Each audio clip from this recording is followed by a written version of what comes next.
Hey everybody, and once again, this is Darren Buss from MGS Paranormal. We are here at the Waushara County Historical Museum in Wautoma, Wisconsin.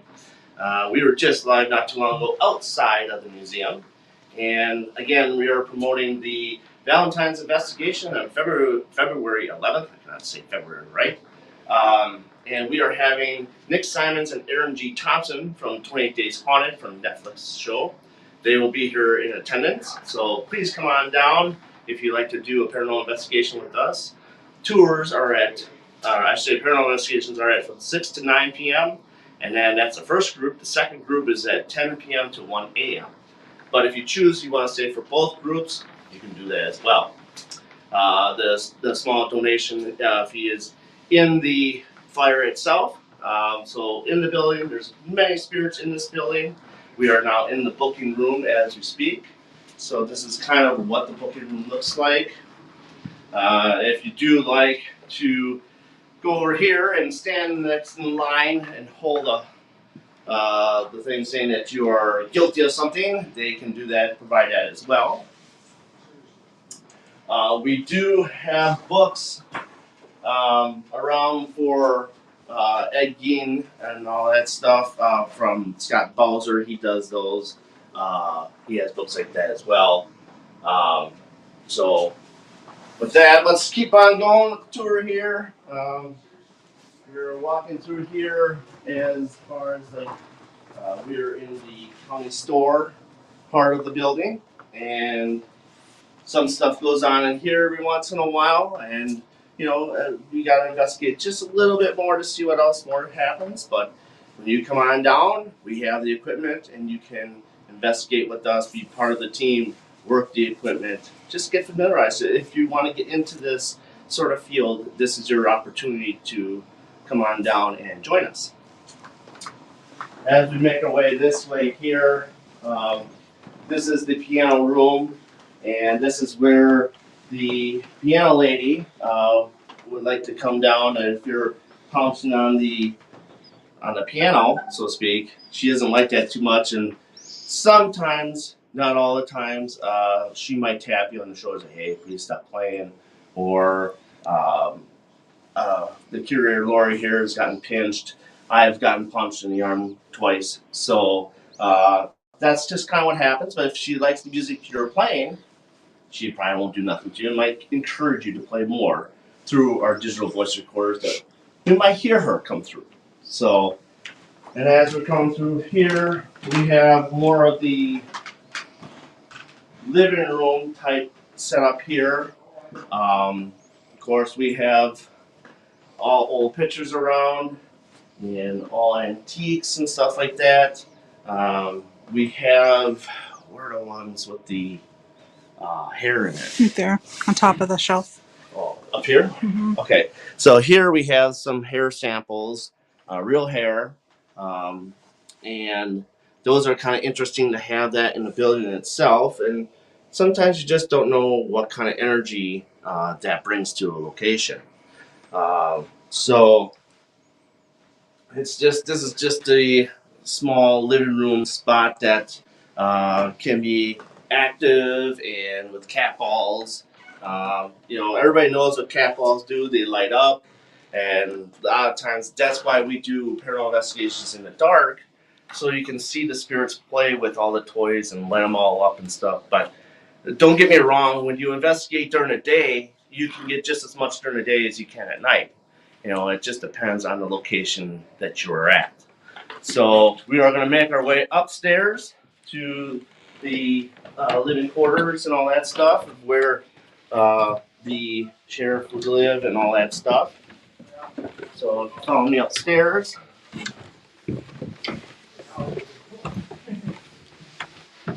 We're at the top of the stairs here. We'll make our way off to the right. And here is the one of the bedrooms at one of the, I believe it was a school teacher, I think, was sleeping at the time. I'm not quite sure on that history part of it, but Lori can really fill you in a lot more of all the stuff that's in this building itself as it is. I'm just kind of giving you a small little tour of it.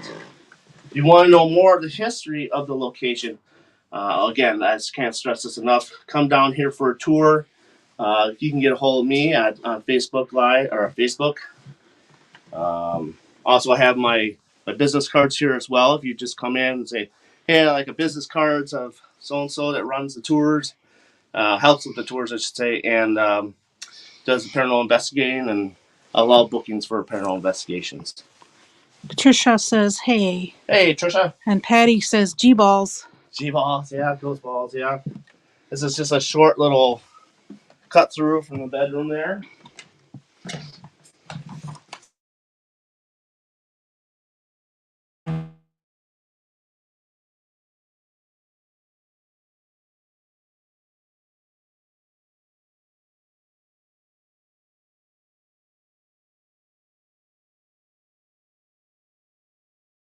Oh, you're back. All right. So it might have been a spirit interrupting my live feed here. So this is where the kids would come to school for a little bit here. I'm not sure how long the school was open for and what dates. Once again, gotta refer to Lori. She can help you with that. We've had ghost balls. I'm sorry, Patty. Ghost balls. They would go off in here. I've had a plasma ball in here that charges up the room every once in a while. K2s will go off in here. I'm just naming some of the gear for those of you that don't know what this equipment that we use. This is what we use a lot. Digital voice recorders, obviously, I just mentioned. So, I mean, it's an array of things that go on up here. You just don't know what might happen. So this is where a lot of awesome spirits are held up here. We got the children that like to be up in the attic. We'll go up there a little bit shortly. Again, there's a bathroom there that we don't need to go into.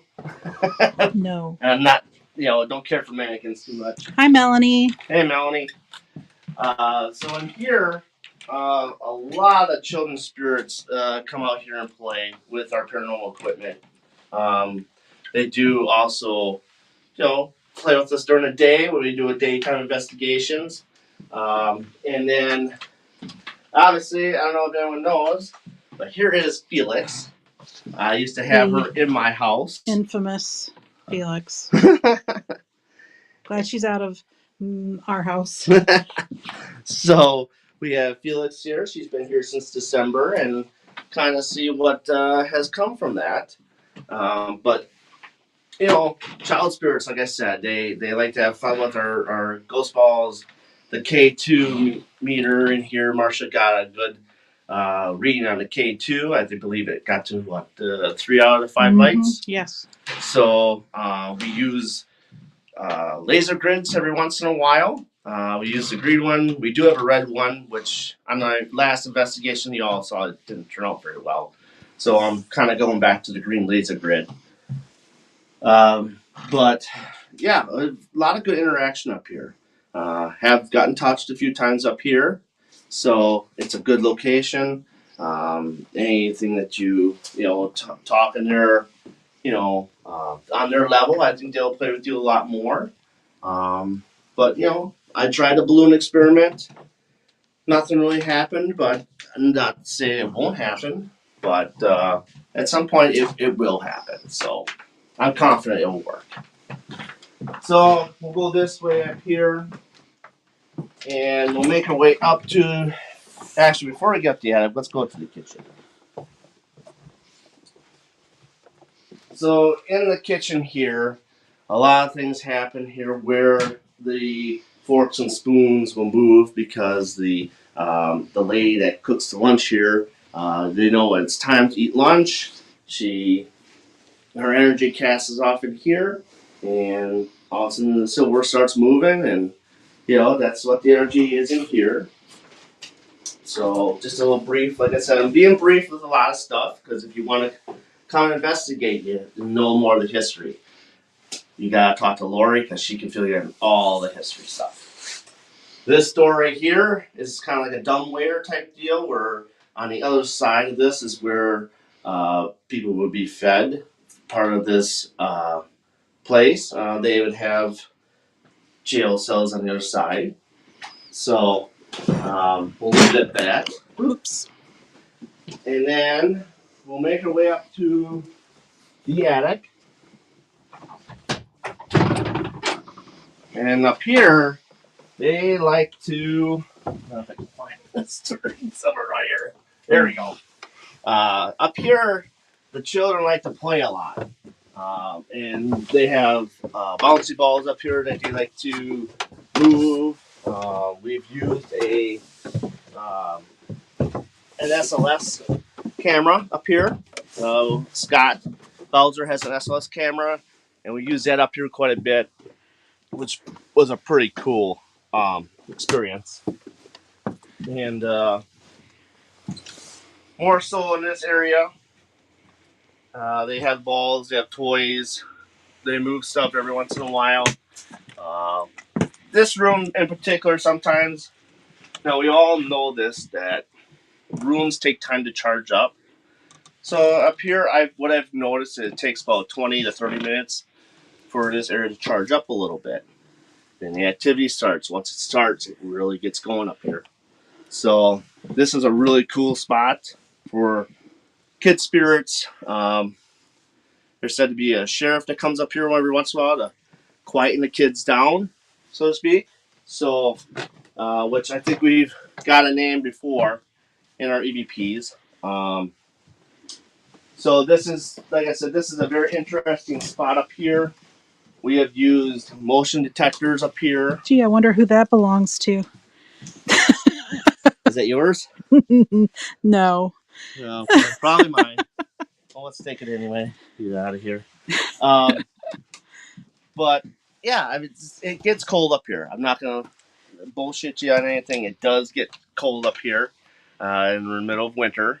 Summertime, gets hot up here, but still, you're a lot more comfortable. You can stay up here a lot longer.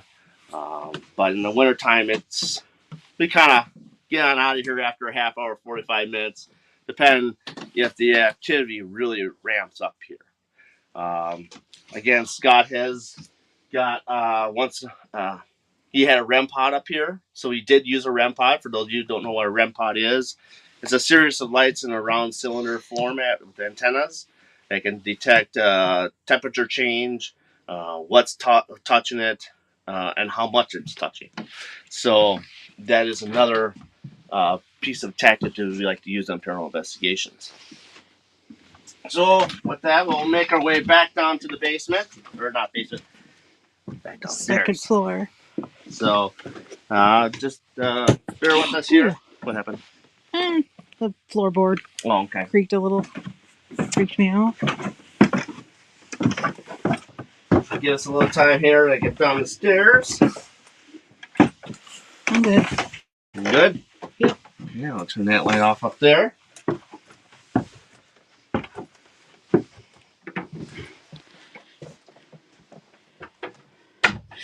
Oh, that was me, Melanie.